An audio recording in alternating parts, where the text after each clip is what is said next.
9, 8, 7, 6, 5, 4, 3, 2, 1, 0.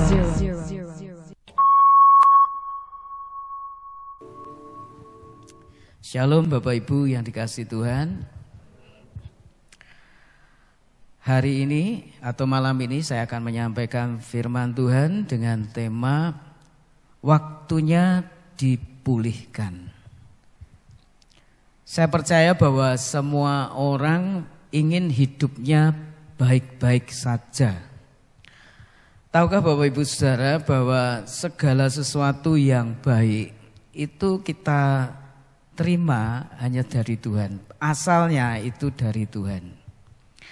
Sekalipun yang bukan dari Tuhan itu juga ada yang baik. Tapi hal yang baik, yang sejati, yang sesungguhnya itu hanya dari Tuhan. Oleh karena itu setiap orang yang ingin hidupnya baik-baik saja haruslah memiliki hubungan yang baik dengan Tuhan. Karena itu kita diajar untuk kasihlah Tuhan Allahmu. Namun bukan hanya dengan Tuhan saja kita berhubungan baik, kita juga harus memiliki relasi yang baik dengan sesama kita. Para suami harus memiliki relasi yang baik dengan istri.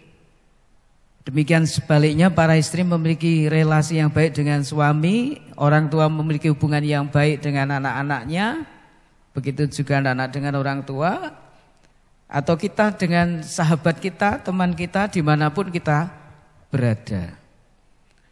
Nah saudara yang dikasihi Tuhan, kalau hubungan kita dengan sesama kita tidak baik, maka seringkali kita menghadapi masalah. Dan masalah itu sering membuat kita kehilangan damai sejahtera.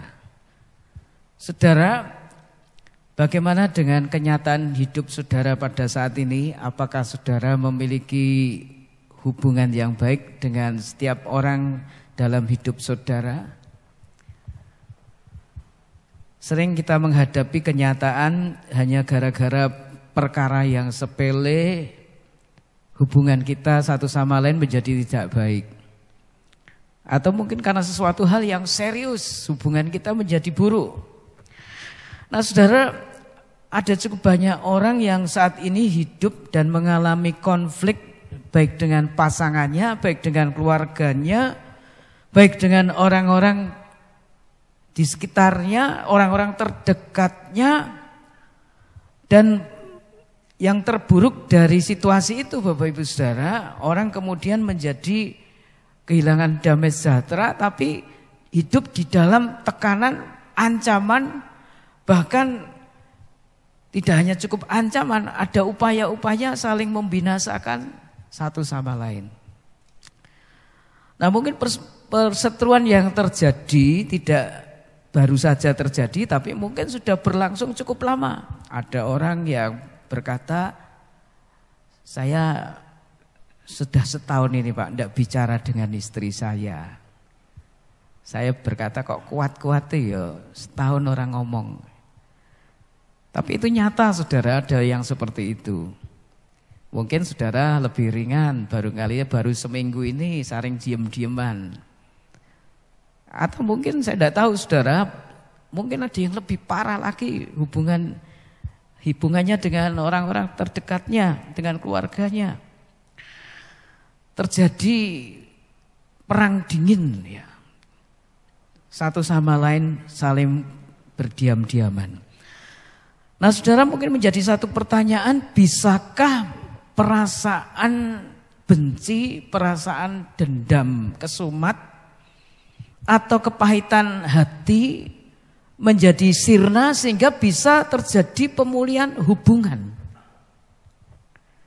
Saya tahu Bapak Ibu Saudara bahwa perasaan kita tidak enak pada waktu kita masih mengalami masalah di dalam hubungan kita. Sebagai pelayan Tuhan, saya menikah tahun 1988. Sampai hari ini sudah puluhan tahun, mungkin juga saudara begitu, ada yang sudah puluhan tahun menikah. Tapi setiap kali juga pasti ada satu gesekan, itu dengan pasangan saudara. Anak-anak kita juga sudah bertumbuh semakin besar. Mereka juga sudah pandai dalam hal berpikir, dalam hal berbicara. Dan mungkin juga sering terjadi gesekan dengan kita orang tuanya. Dengan seorang sahabat yang baik seperti apapun, kita juga mungkin suatu saat bisa terjadi gesekan, konflik, dan berdampak pada perseteruan. Karena itu Bapak Ibu, saya merasa bahwa pemulihan hubungan ini sangat penting buat kita semua. Agar kita memiliki damai sejahtera Tuhan kembali. Mari kita membaca Kejadian pasal 33 ayat 1 sampai dengan ayat yang keempat. Kejadian 33 ayat 1 sampai dengan ayat yang keempat. Kita akan membaca 4 ayat ini bersama-sama. Kejadian 33 ayat 1 sampai ayat 4. Ayat yang pertama, mari. Yakub pun melayangkan pandangannya, lalu dilihatnyalah Esau datang dengan diiringi oleh 400 orang. Maka diserahkannyalah sebagian dari anak-anak itu kepada Lea dan sebagian kepada Rahel serta kepada kedua budak perempuan itu. Ayat 2. Ia menempatkan budak-budak perempuan itu beserta anak-anak mereka di muka, Lea beserta anak-anaknya di belakang mereka, dan Rahel beserta Yusuf di belakang sekali. Dan ia sendiri berjalan di depan mereka, dan ia sujud sampai ke tanah 7 kali, sehingga ia sampai ke dekat kakaknya itu. Tetapi Esau berlari mendapatkan dia, didekapnya dia, dipeluk lehernya, dan diciumnya dia. Lalu bertangis-tangisanlah mereka. Amin. Saudara yang dikasihi, apa yang sesungguhnya terjadi dengan Esau dan Yakub? Kalau kita mengikuti ceritanya dari awal Bapak Ibu Saudara, simpelnya adalah bahwa antara Esau dan Yakub sesungguhnya keduanya ini saudara sekandung, bahkan saudara kembar, lahirnya hampir bersamaan. Namun mereka pada akhirnya mengalami satu gesekan, bahkan satu hubungan yang buruk. Mengapa itu terjadi? Kita ingat kisah kacang merah ya, di mana waktu Esau merasa lapar lalu mencium bau sedap masakan dari Yakub, sehingga dia meminta kepada Yakub untuk diberi masakannya, untuk bisa makan masakannya. Tapi Yakub memberi permintaan ya, apa yang akan diberikan ya kepada Yakub, dan ternyata saudara-saudara, Yakub meminta hak kesulungan dari Esau, hak kesulungan yang sebenarnya hanya diberikan kepada Esau sebagai anak sulung. Dan rupanya Esau mengiyakan. Ya. Dan akhirnya apa yang terjadi ketika tiba saatnya ayah mereka akan memberkati mereka, Yakub menyamar menjadi Esau, memperdayai ayahnya, sehingga akhirnya hak kesulungan yang harusnya diberikan kepada Esau jatuh kepada Yakub. Berkat kesulungan yang harusnya diterima Esau, tapi akhirnya jatuhnya pada Yakub. Nah, ketika Esau mengetahui hal ini, saudara-saudara, dia menyesal sekali. Dia marah sekali, ya.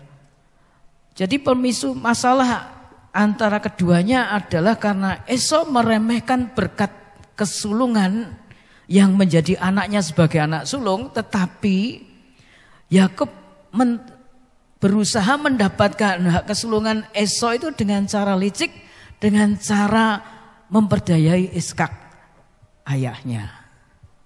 Nah, inilah yang menyebabkan keduanya menjadi berselisih.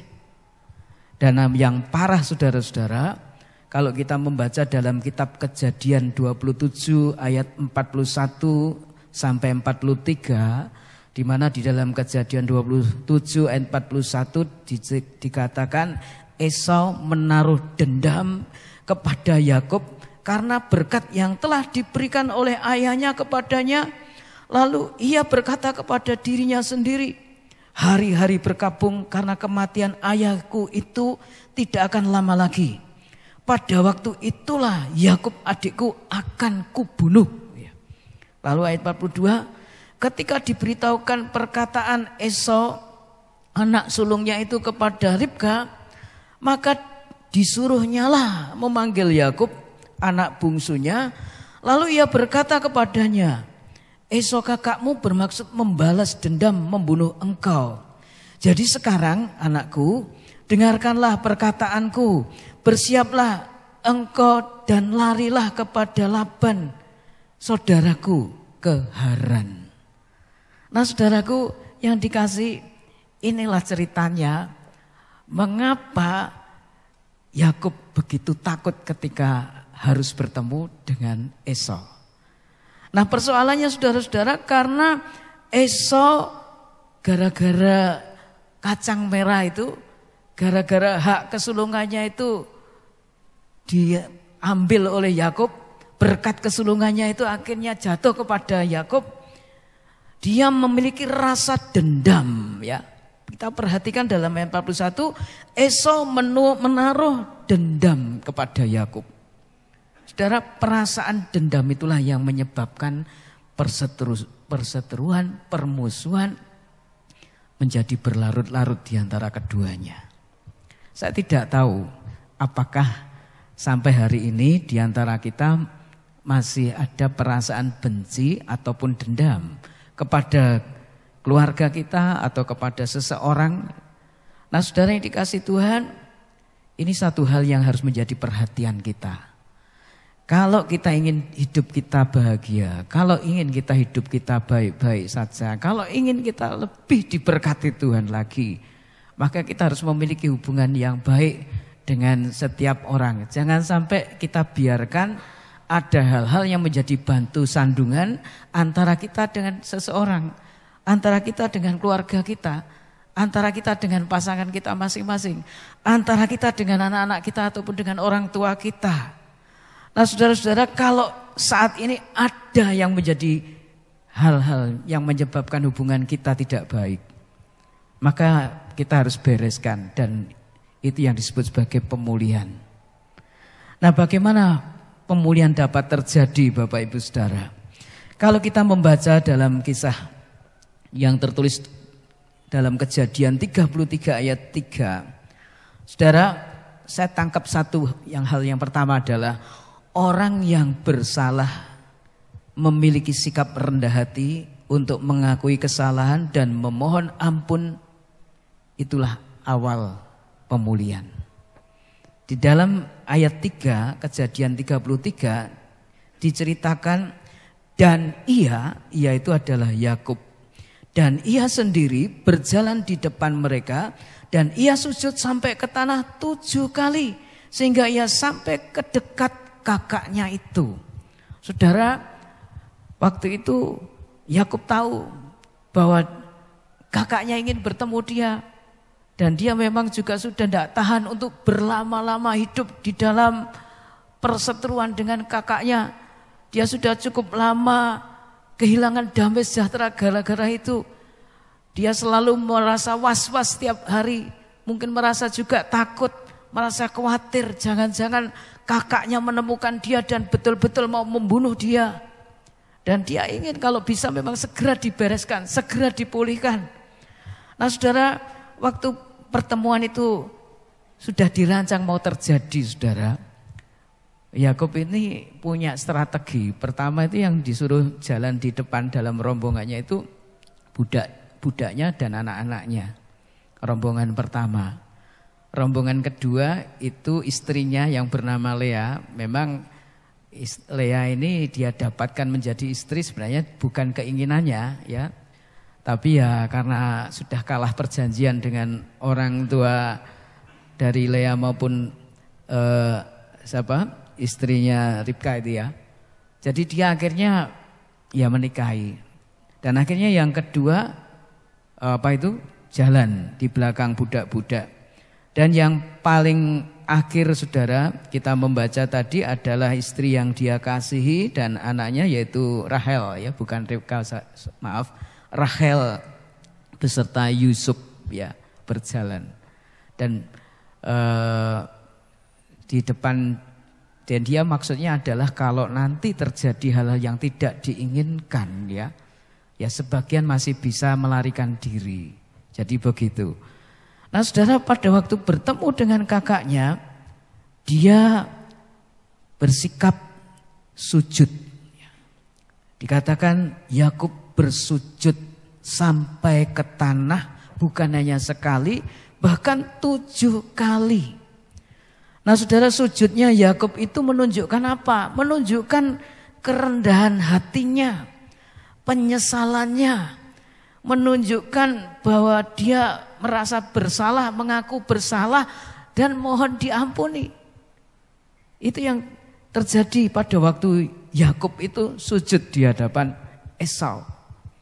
Jadi saudara, memang demikian, bahwa kalau seseorang memiliki kesalahan dengan kawannya ataupun dengan keluarga atau dengan pasangannya, harus mau rendah hati. Kuncinya adalah rendah hati. Bagaimana mungkin orang yang tinggi hati mau mengaku salah? Bagaimana mungkin orang yang sombong mau minta maaf? Pasti ada perasaan gengsi. Nah, saya mau sampaikan di sini Bapak Ibu bahwa pemulihan itu terjadi, bisa terjadi bila ada pengampunan.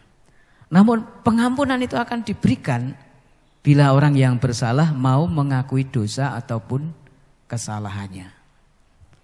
Jadi saudara yang dikasihi Tuhan, kalau melalui 1 Yohanes pasal yang pertama ayat 9, Tuhan itu mengajar kepada gerejanya, kepada kita, jika kita mengaku dosa kita, maka ia adalah setia dan adil sehingga ia akan mengampuni segala dosa kita dan menyucikan kita dari segala kejahatan. Hendaknya kita praktekkan bukan hanya di hadapan Tuhan, tapi juga di hadapan sesama kita. Pada waktu kita bersalah dan kita tersadarkan bahwa kita salah, kita harus memiliki kerendahan hati untuk mau mengakui dosa. Ya, saya bersalah. Ya, saya keliru. Ini satu hal yang penting Bapak Ibu. Dan bukan hanya mengaku salah tapi juga minta maaf. Ada beberapa orang yang merasa bahwa sikap seperti itu akan membuat dia tidak dihargai. Dia menjadi kurang berharga, direndahkan. Nah, saya mau sampaikan Bapak Ibu, kalau kita melakukan yang disebut mengaku kesalahan, ini sebenarnya kalau orang laki-laki dikatakan gentle. Ya. Dia orang yang betul-betul jujur, orang yang rendah hati. Dan oleh Allah saya percaya orang demikian ini ditinggikan. Dia adalah orang yang bernilai di hadapan Allah, bukan orang yang rendahan.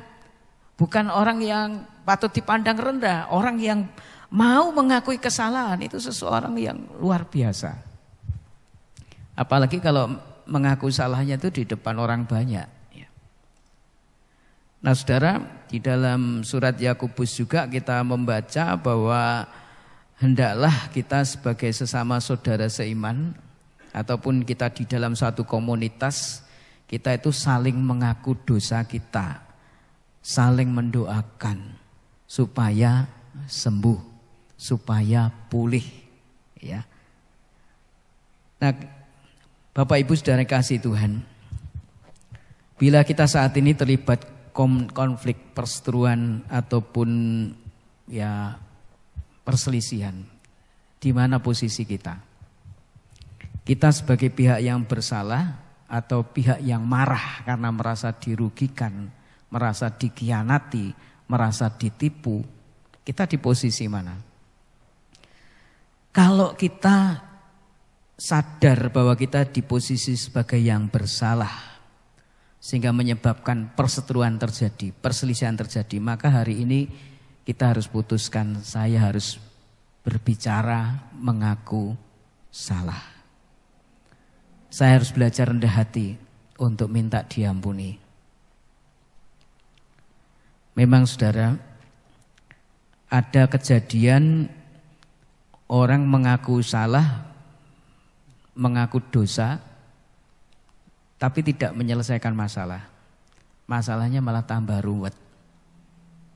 Orang yang mendengar pengakuan dosa kita tidak siap mental mendengar kenyataan apa yang kita perbuat, jadi tambah marah.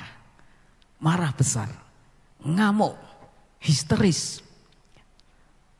Nah saudara, memang dalam mengaku kesalahan ini perlu hikmat ya. Kita harus memastikan bagaimana cara yang bijaksana kita berbicara tentang kesalahan kita, tentang pengakuan salah kita. Jangan sampai pengakuan salah kita itu membuat dia shock dan kita sampaikan dia, orang ini belum siap mental kalau mendengar bahwa kita telah berbuat ini dan itu, berbuat kesalahan. Memang ada orang yang sudah tahu dia ini penyebabnya atau kita inilah penyebabnya. Tapi dia mungkin belum paham secara detail kesalahan apa, seperti apa. Nah perlu hikmat Tuhan Bapak Ibu. Tapi prinsipnya adalah memang kita harus mengaku bersalah. Jangan malah sebaliknya kita mempersalahkan orang lain. Atau mempersalahkan dia yang sedang berkonflik dengan kita. Tidak akan memulihkan keadaan. Sekali lagi Bapak Ibu, sikap tinggi hati, mau menangnya sendiri, merasa paling benar, tidak akan pernah memulihkan keadaan menjadi lebih baik atau baik seperti semula. Jadi malam hari ini Bapak Ibu Saudara yang dikasihi Tuhan, miliki kerendahan hati. Mau introspeksi diri. Dan kalau bersalah, mengakui kesalahan. Dan kalau kita minta diampuni, katakan saya minta diampuni. Pada waktu saya berbuat salah di depan istri saya, anak-anak saya kumpulkan mereka dan saya berkata, maaf papa salah, papa keliru, ya, ampuni papa. Dan waktu itu saya lakukan Bapak Ibu Saudara, keadaan yang tadinya tidak enak, tadinya tidak ada damai sejahtera, saya merasakan satu keadaan damai sejahtera yang luar biasa. Ketika terjadi kami saling mengampuni, kemudian berdoa bersama-sama, luar biasa. Damai sejahtera Allah turun atas kami. Nah saudara yang kekasih dalam Tuhan. Hal yang kedua yang kita baca dalam kisah antara Esau dan Yakub tadi. Ketika Yakub bertemu dengan Esau, apa yang dilakukan Esau? Saudara, dikatakan bahwa Esau waktu bertemu dengan Yakub, dia dikatakan dalam ayat yang ke-30, ayat yang keempat, Kejadian 33 ayat 4, tetapi Esau berlari mendapatkan dia, didekapnya dia, dipeluk lehernya dan diciumnya dia, lalu bertangis-tangisanlah mereka. Nah saudara yang dikasihi Tuhan, walaupun awalnya Esau itu marah, geram, dia dendam, dia ingin segera membalas dendam, ingin segera membunuh Yakub. Tapi setelah waktu berlangsung beberapa lama, ternyata itu tidak terjadi. Yang terjadi adalah ketika Esau bertemu dengan Yakub, Esau berlari mendapatkan Yakub, mendekapnya, dipeluk lehernya, bukan untuk dicekik ya biar mati, tapi dipeluk lehernya, diciumnya. Saudara, hal ini menyatakan kepada kita semua bahwa Esau adalah orang yang berhasil mematikan perasaan dendamnya. Jadi pemulihan dapat terjadi apabila orang yang marah mematikan perasaan amarahnya, dendamnya, dan melepaskan pengampunan, maka pemulihan terjadi. Nah saudara, kalau kita bukan orang yang berbuat kesalahan, mungkin kita sebagai orang yang merasa dirugikan selama ini, sebagai orang yang merasa ditipu selama ini, pasti perasaannya sangat jengkel saudara. Mungkin sudah berkata selama ini, aduh kok bodoh menaku iki, kok ya gelem-geleme aku di ngono-ngono, ya. Kok ya aku polos-polos men, saiki dikhianati. Jengkel Bapak Ibu, marah. Nah saudara, selama kita masih menyimpan amarah, menyimpan dendam, selama itu juga hidup kita tidak ada damai sejahtera.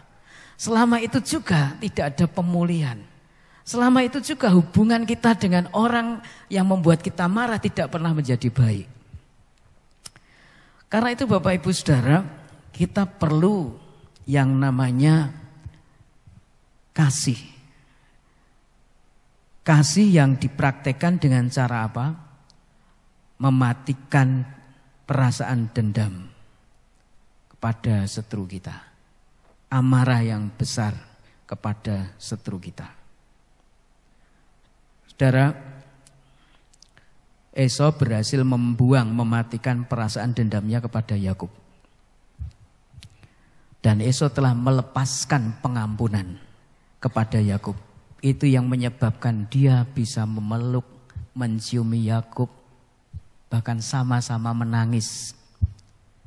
Ini satu hal yang luar biasa. Dua orang yang berseru bertemu, bisa saling mengasihi, bisa mengampuni, ini luar biasa.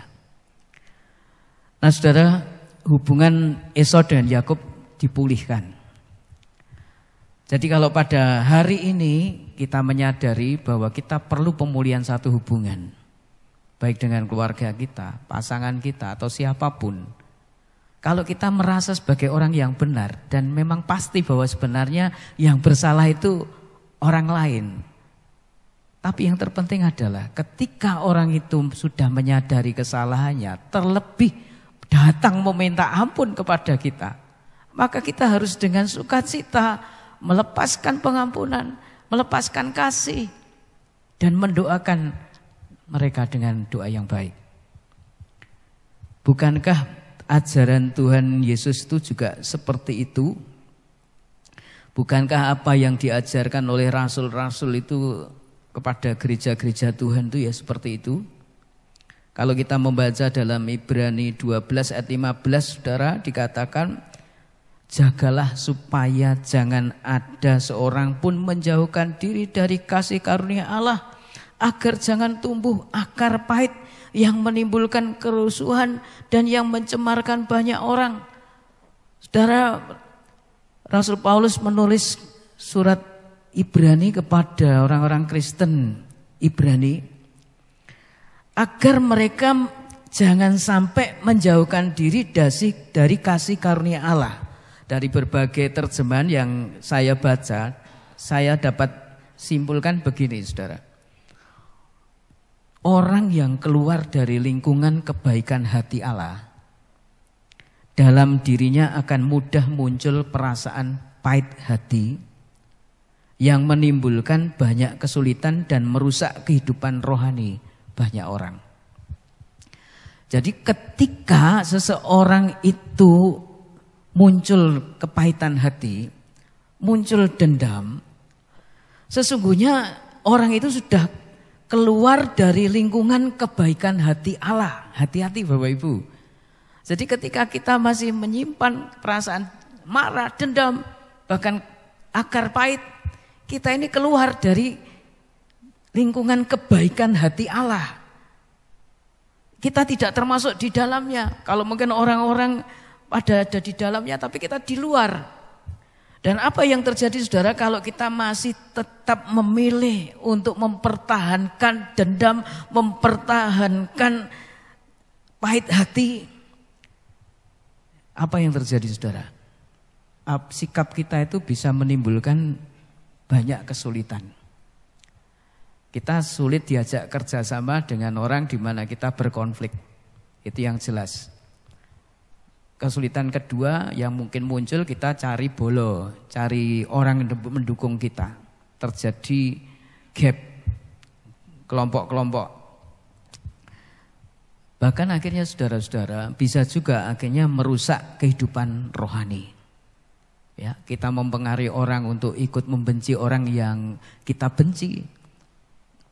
Orang-orang supaya akhirnya juga ikut mengucilkan orang yang mungkin kita tidak suka, kita dendam. Ya. Akhirnya saudara, kerusakan itu bisa lebih luas. Itu yang terjadi. Jadi jangan meremehkan persoalan akar pahit, perasaan dendam. Jangan biarkan berlama-lama.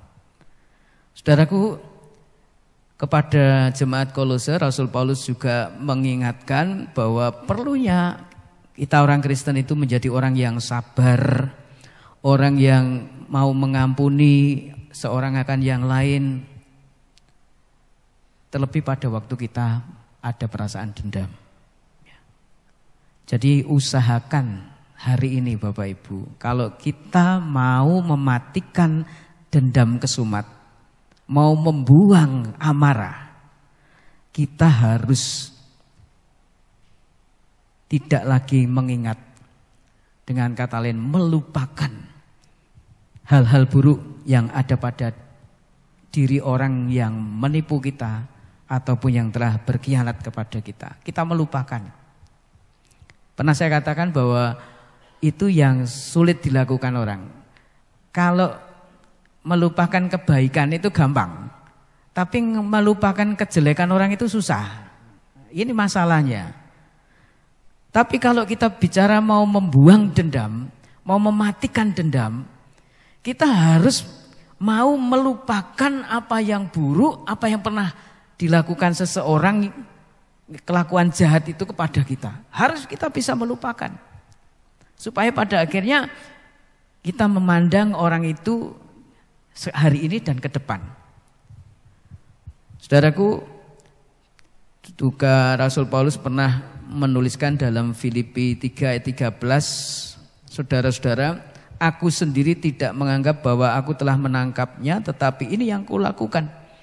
Aku melupakan apa yang telah di belakangku dan mengarahkan diri kepada apa yang di hadapanku. Orang yang bersalah tidak selamanya dia akan melakukan kesalahan.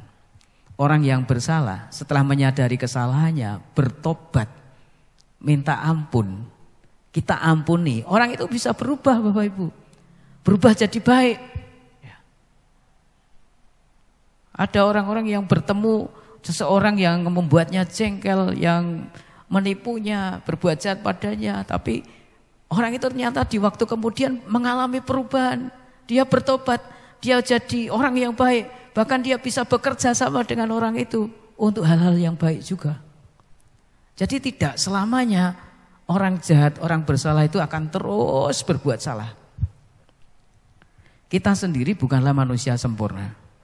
Kita sendiri juga orang yang pernah berbuat kesalahan. Jadi siapa sih kita kok sampai tidak bisa melupakan kesalahan orang? Apakah kita senang kalau kesalahan kita juga diingat-ingat orang? Apakah senang kalau orang juga menaruh dendam kepada kita? Tentu kita juga tidak suka. Karena itu mari kita lakukan. Kalau bulan lalu kita diajar untuk hukum peraturan emas ya. Mari kita praktekkan juga dalam hal ini. Peraturan emas itu.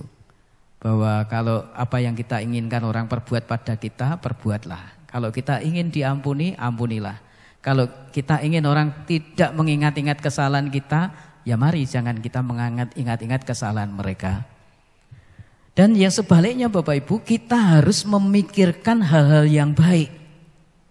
Bukankah Rasul Paulus juga pernah berkata dalam Filipi 4 ayat 8, Filipi 4 ayat 8, jadi akhirnya saudara-saudara, semua yang benar, semua yang mulia, semua yang adil, semua yang suci, semua yang manis, semua yang sedap didengar, semua yang disebut kebajikan dan patut dipuji, pikirkanlah semuanya itu.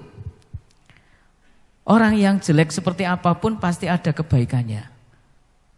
Orang yang lemah seperti apapun pasti ada kelebihan-kelebihannya. Nah saudaraku, kita diajar dan diingatkan untuk memikirkan apa yang benar, yang mulia, yang adil, yang suci, yang manis, yang sedap didengar, yang disebut kebajikan dan patut dipuji. Kita diajar untuk memikirkan itu. Mari kita melihat secara positif orang-orang di sekitar kita, termasuk juga orang yang menjengkelkan kita. Hal-hal baik apa yang ada pada orang itu. Hal-hal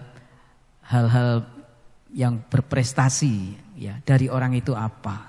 Kelebihan-kelebihan dari orang itu apa? Jangan selalu melihat jeleknya, buruknya terus. Ya. Nah saudaraku, sebagai orang yang ingin diampuni Tuhan, kita juga harus mengampuni. Tuhan berfirman, kalau seseorang tidak mengampuni saudaranya, maka Bapa di surga juga tidak mengampuni kesalahannya. Apakah kita juga termasuk orang yang diampuni Tuhan? Kalau kita berkata, ya, yes, amin, saya termasuk orang yang diampuni Tuhan, berarti kita juga sudah harus mengampuni orang yang sudah bersalah kepada kita. Amin. Bapak Ibu, mari kita berdoa. Kita datang kepada Tuhan, mari kita bereskan hal-hal yang tidak baik di antara kita dengan keluarga kita, dengan pasangan kita, dengan orang-orang yang di antara kita. Kita akan berdoa, namun sebelumnya kita akan angkat satu pujian. Bapa pulihkan. Kita adalah bagian dari umat Allah. Kita mau sujud dan berdoa, mencari wajah Allah. Bukan hanya berdoa meminta saja, tapi mari kita berkomitmen berbalik dari jalan kita yang jahat, yang salah. Dan kita minta anugerah pengampunan dari Tuhan. Dan minta pemulihan yang dari Tuhan. Pemulihan hubungan antara kita dengan orang-orang di sekitar kita. Kami umat-Mu rendahkan diri, sujud dan berdoa.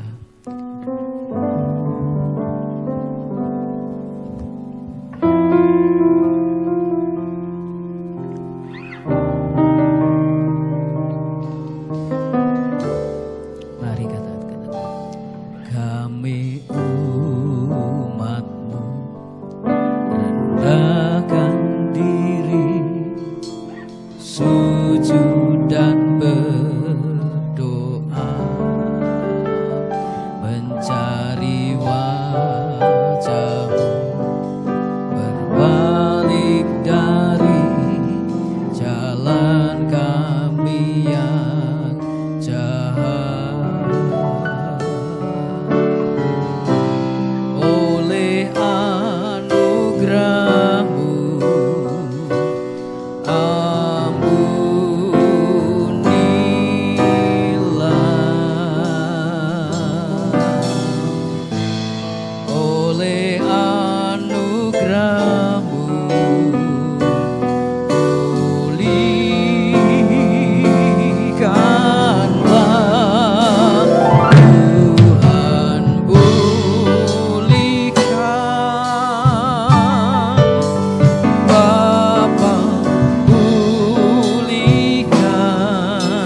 kembalikan bangsa kami, kembalikan bangsa kami kepadamu. Tuhan pulihkan, Tuhan pulihkan, ampunilah bangsa kami.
kembalikan bangsa kami kepadamu.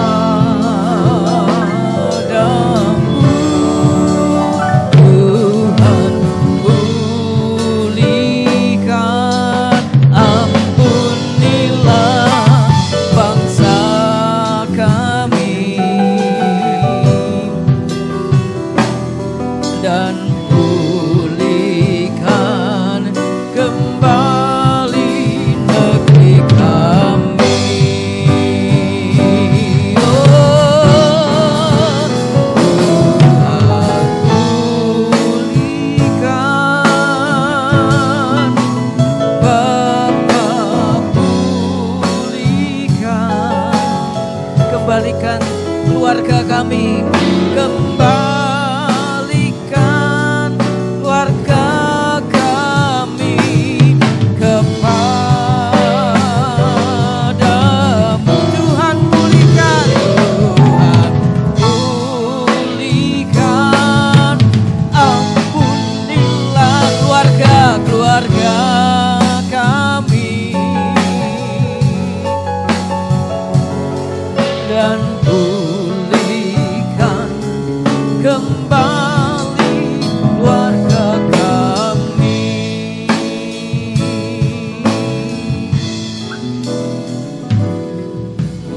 Bapak Ibu surga,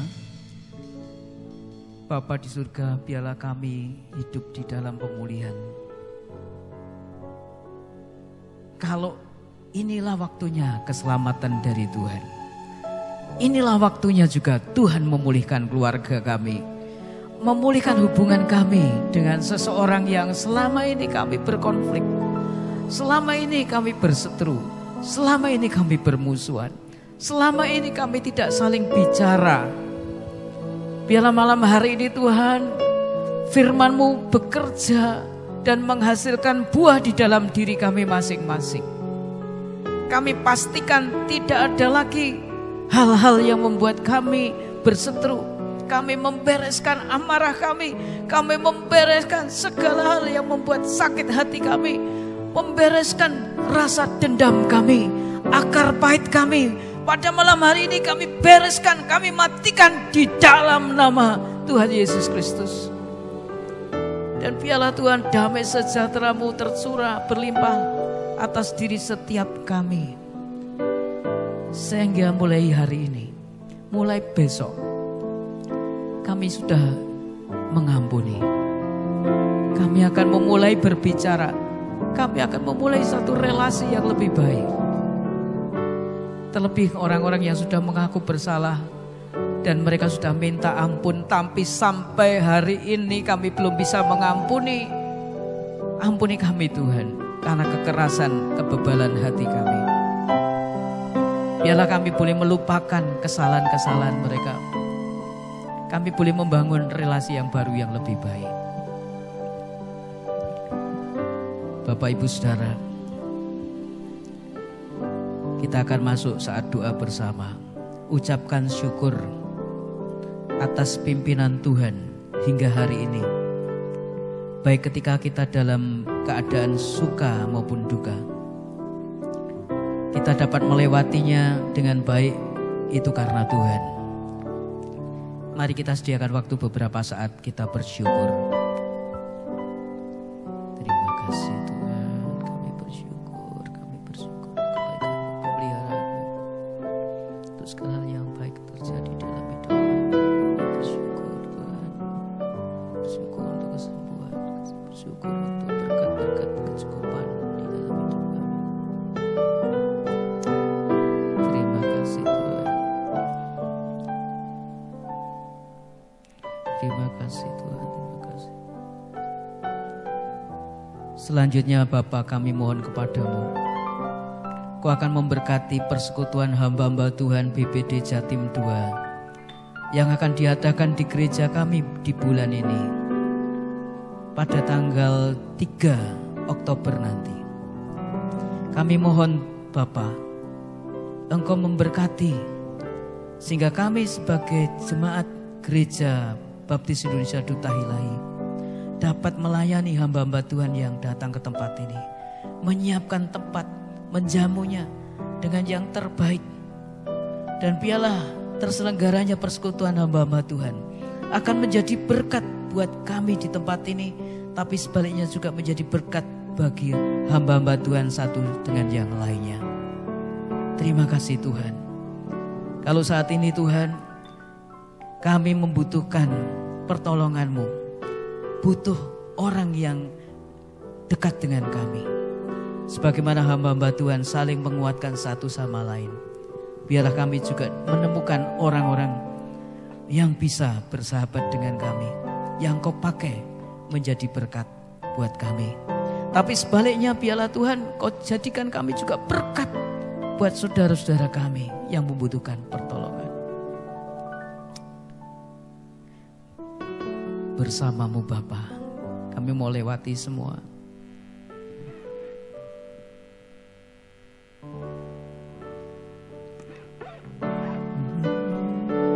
Bersama-Mu Bapa,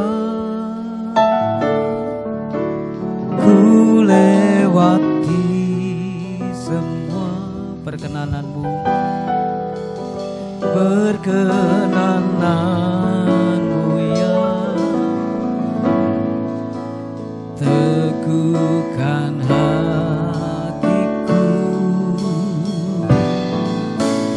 Engkau yang bertindak, memberi pertolongan, anugerah-Mu besar melimpah bagiku. Sekali lagi, bersama-Mu Bapa, bersama-Mu Bapa,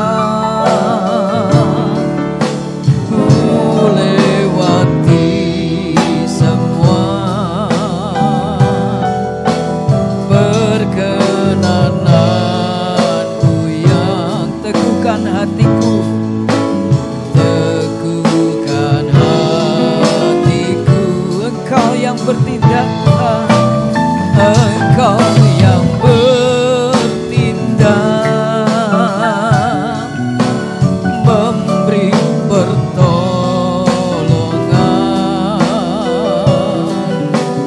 anugerah-Mu besar melimpah bagiku.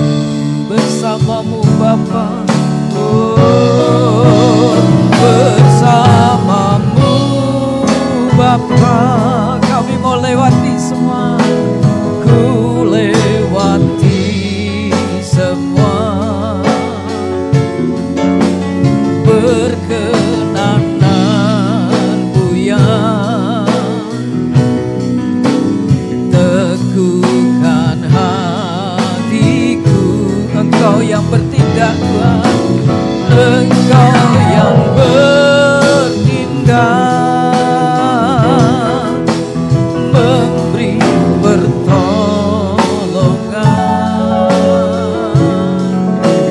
anugerah-Mu besar berlimpah bagiku. Anugerah-Mu besar berlimpah bagi kami, anugerah-Mu besar berlimpah bagiku.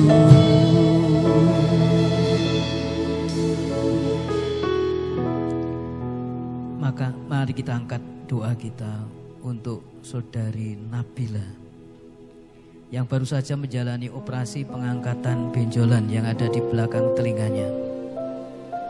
Kita berdoa untuk pemulihan dan kesehatannya, juga supaya operasi berhasil dan tidak lagi tumbuh benjolan yang sama. Kita percaya kuasa Tuhan dahsyat, Allah kita ajaib, tidak ada yang mustahil. Kita angkat dalam doa kita. Terima kasih Tuhan, kami percaya kuasa-Mu ada dahsyat. Engkau Allah penyembuh, Engkau Allah yang menganugerahkan hal yang baik, kesehatan dengan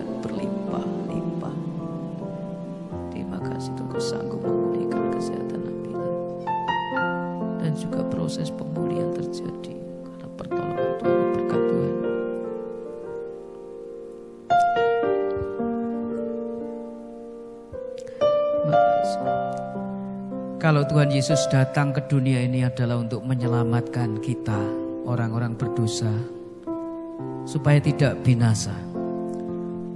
Tuhan tidak hanya ingin kita saja yang selamat, tapi juga Tuhan ingin jiwa-jiwa yang lain diselamatkan.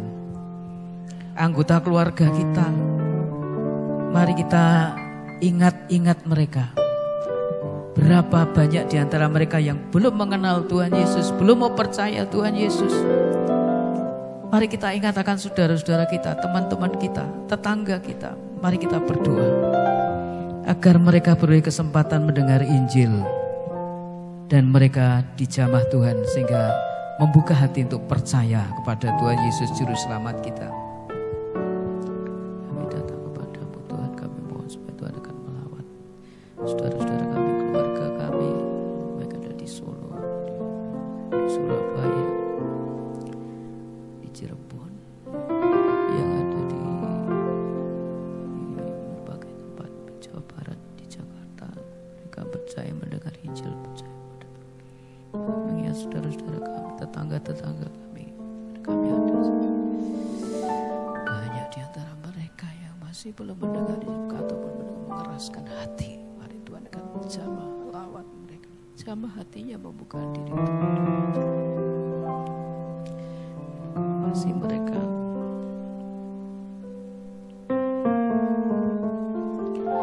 Kami berdoa juga untuk anak yang ada di dalam kandungan Ibu Indah Winarni. Biarlah Tuhan akan menjamah, melindungi, memberkatinya, sehingga sejak dari kandungan Tuhan menopang. Bahkan pada waktunya nanti terlahir dalam keadaan yang baik, secara fisik sempurna, dan juga bertumbuh menjadi anak-anak yang takut akan Tuhan, yang mengasihi keluarganya. Kami juga berdoa, kami rindu Tuhan pada bulan Oktober kami setia di dalam ibadah kami, dan kami ingin hidup sesuai kehendak Tuhan, menjadi berkat bagi jemaat maupun bagi keluarga kami. Karena itu Tuhan, nyatakan apa yang hendak Engkau katakan, Engkau firmankan kepada kami. Nyatakan kepada hamba-Mu, Pendeta Tri, kepada hamba-Mu untuk jemaat di cabang Kalangbret. Terima kasih Tuhan, Engkau sungguh baik. Terima kasih Tuhan.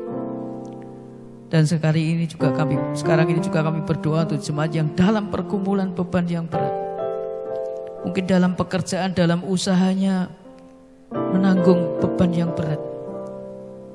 Mungkin ada yang mengalami kegagalan, usahanya belum berhasil. Tolong Tuhan, Engkau nyatakan apa yang perlu supaya berhasil, apa yang perlu dilakukan. Biarlah pekerjaannya, profesinya, karirnya bertumbuh, usahanya berhasil. Sekalipun kami dalam lembah kelam, kami tidak takut, sebab Engkau ada bersama kami.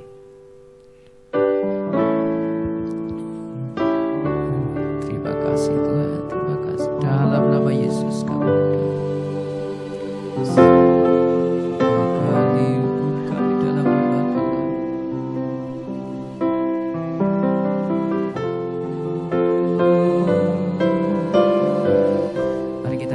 Sekalipun dalam lembah kelam, sekalipun aku dalam lembah kelam, ku tak takut, sebab Kau besertaku.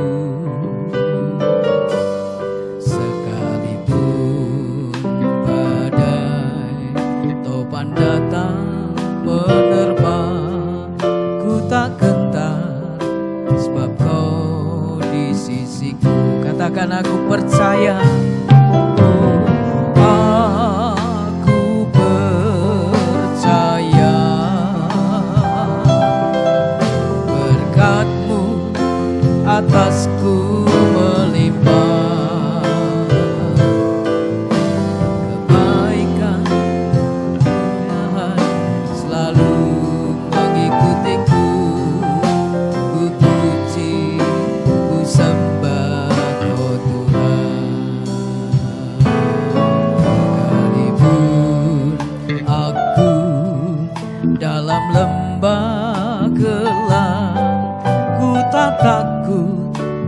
sebab kau besertaku. Sekalipun badai topan datang menerpa, ku tak gentar sebab kau di sisiku. Aku percaya Tuhan, aku percaya berkat-Mu atasku melimpah, berkat-Mu atasku melimpah. Kebajikan, kemurahan selalu mengikutiku. Ku puji, ku sembah, oh aku percaya. Oh aku percaya berkat-Mu atasku melimpah. Kebajikan, kemurahan selalu mengikutiku. Ku puji, ku sembah, oh Tuhan. Kebajikan, kemurahan, kebajikan, kemurahan selalu mengikutiku. Ku puji, ku sembah, oh Tuhan. Ku puji, ku sembah Kau Tuhan. Ku puji, ku sembah Kau Tuhan. Mari berdoa untuk para pelayan ibadah minggu, baik minggu pagi, minggu sore. Berdoa supaya kuasa Roh Kudus menopang seluruh persiapan dan pelayanan para pelayan ibadah. Berdoa juga untuk khotbah yang disampaikan oleh hambanya setiap hari Minggu, khususnya untuk minggu depan, supaya menjadi berkat bagi seluruh jemaat. Apapun pelayanan saudara minggu depan, mari berdoa, minta hikmat, minta pengurapan dari Tuhan.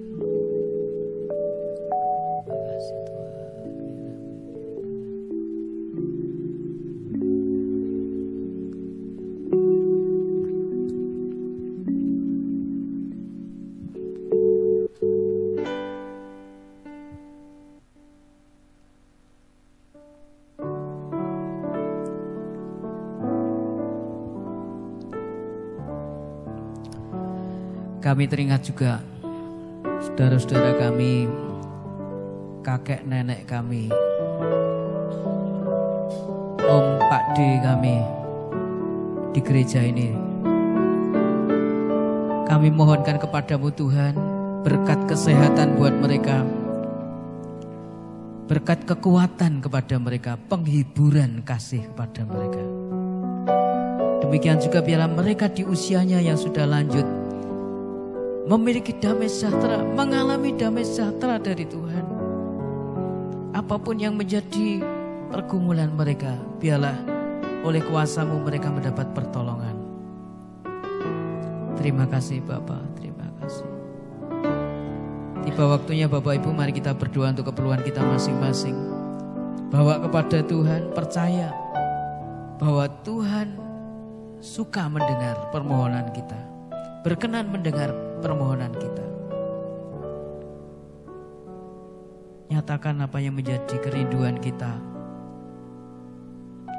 Nyatakan dengan terus terang kepada Tuhan. Minta hikmat supaya apa yang kita doakan bukan sekedar untuk memuaskan hawa nafsu kita. Kita meminta bukan hanya untuk kesenangan kita, tapi biarlah juga untuk menjadi berkat buat sesama dan untuk kemuliaan nama Tuhan.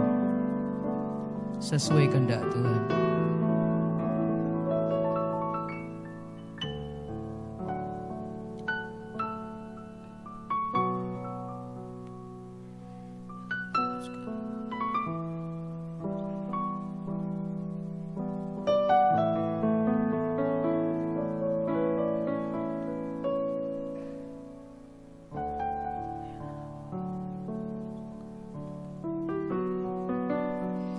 Berdoa untuk anak-anak saudara, menantu saudara, cucu-cucu saudara.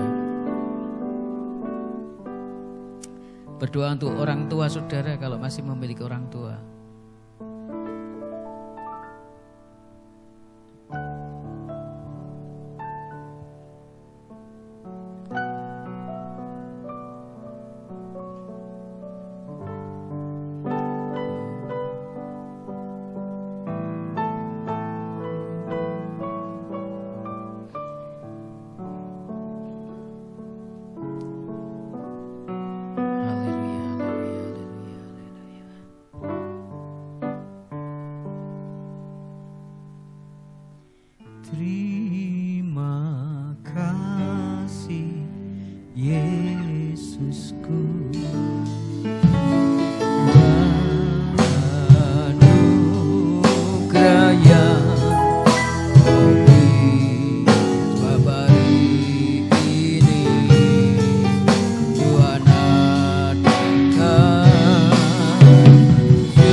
Kami boleh berdoa, kami mohon kepadamu Tuhan. Kami percaya bahwa apa yang kami pintakan melalui doa kami, Engkau sudah mendengar. Kalau ada permohonan kami yang tidak berkenan kepadamu, nyatakan kepada kami bagaimana seharusnya kami berdoa. Dan biarlah Tuhan, kami boleh mengerti apa ya kehendak-Mu dalam hidup kami. Apa yang harus kami perbuat pada waktu kami menghadapi persoalan di dalam hidup kami. Pada waktu kami menderita suatu penyakit, biarlah kami boleh berperkara dengan Tuhan. Dan kami percaya Tuhan bahwa Engkau selalu ada bersama kami melewati hari-hari kami. Malam hari ini Tuhan, kami akan mengakhiri ibadah prayer and worship ini. Biarlah kami pulang membawa damai sejahtera dari Tuhan. Biarlah tuntunan Tuhan akan membawa kami kepada kehendak Tuhan yang boleh nyata di dalam kehidupan kami mulai besok pagi dan seterusnya. Biarlah kami boleh pulang sampai di rumah dengan selamat, bertemu keluarga, dan besok pagi kami boleh beraktivitas sebagaimana seharusnya. Terpujilah nama-Mu Tuhan. Di dalam nama Tuhan Yesus Kristus Juru Selamat kami berdoa. Haleluya. Mari percaya katakan amin. Selamat malam. Tuhan Yesus memberkati.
Yes.